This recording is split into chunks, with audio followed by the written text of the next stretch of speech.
देश में बीते 5 सप्ताह से कोरोना वायरस से संक्रमित मरीजों में नया उपस्वरूप JN.1 पाया जा रहा है, लेकिन अब इसके प्रसार में वृद्धि हुई है। बीते एक सप्ताह में जीनोम सीक्वेंसिंग के लिए आए मरीजों के सभी सैंपल में ये नया उपस्वरूप मिला है, जो वर्तमान में दुनिया के 40 से अधिक देशों में संक्रमण को बढ़ावा दे रहा है।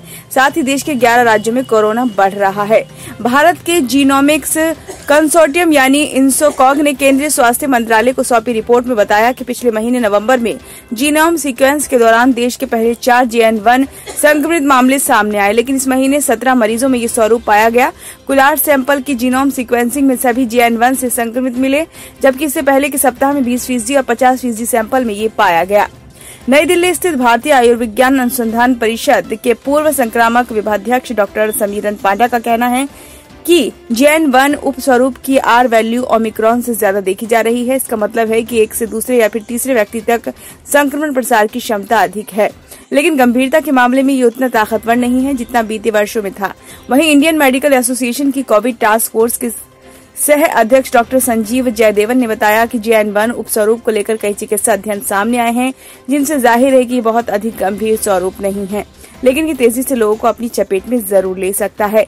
इंसोकॉग के अलावा national centre for disease control ने भी स्वास्थ्य मंत्रालय को रिपोर्ट सौंपी है, जिसमें बताया गया है कि JN.1 का संक्रमण देश के 11 राज्यों तक पहुंचा है। केरल, कर्नाटक, तमिलनाडु और महाराष्ट्र के अलावा गोवा, पुडुचेरी, गुजरात, तेलंगाना, पंजाब, दिल्ली और राजस्थान में भी कोरोना संक्रमित मरीज सामने आए हैं, जिनके सैंपल की जीनोम सीक्वेंसिंग रिपोर्ट आने का इंतजार है। इंसोकॉग के अनुसार देश के अलग अलग राज्यों को मिलाकर कुल 60 प्रयोगशालाओं के पास जीनोम सीक्वेंसिंग की क्षमता है, लेकिन जनवरी 2020 से अब तक केवल 10 ने ही 10,000 से ज्यादा सैंपल की सीक्वेंसिंग की है। इनमें पश्चिम बंगाल के कल्याण स्थित national institute of biomedical genomics ने सर्वाधिक 34,779 सैंपल को सीक्वेंसिंग किया है। दूसरे स्थान पर हैदराबाद स्थित CCMB ने 22,643 और दिल्ली स्थित NCDC ने 20,842 सैंपल में नए स्वरूपों की पहचान की है। देश की 37 प्रयोगशालाओं ने अब तक 2000 का आंकड़ा भी पार नहीं किया है। इंसोकॉग के आंकड़े देश में तत्काल जीनोम सीक्वेंस को बढ़ावा देने की सिफारिश करते हैं। इंसोकॉग के विशेषज्ञों ने रिपोर्ट में स्वास्थ्य मंत्रालय से कहा है कि जीनोम सीक्वेंसिंग के जरिए कोरोना के नए स्वरूप की मौजूदगी का पता चलता है। देश में कुल 60 चिकित्सा संस्थानों की प्रयोगशाला में अभी बहुत कम सैंपल का जीनोम सीक्वेंस हो रहा है। रिपोर्ट में सिफारिश की गई है कि राज्यों को जीनोम सीक्वेंसिंग बढ़ाने के लिए निर्देश दिए जाएं, ताकि वास्तविक जमीनी स्थिति सामने आ सके। इंसोकॉग का मानना है कि अभी JN.1 उपस्वरूप के मामले जितने सामने आए हैं, आगामी दिनों में ये संख्या इससे कहीं अधिक हो सकती है। इसलिए जल्द से जल्द जीनोम सीक्वेंसिंग को गति देनी चाहिए।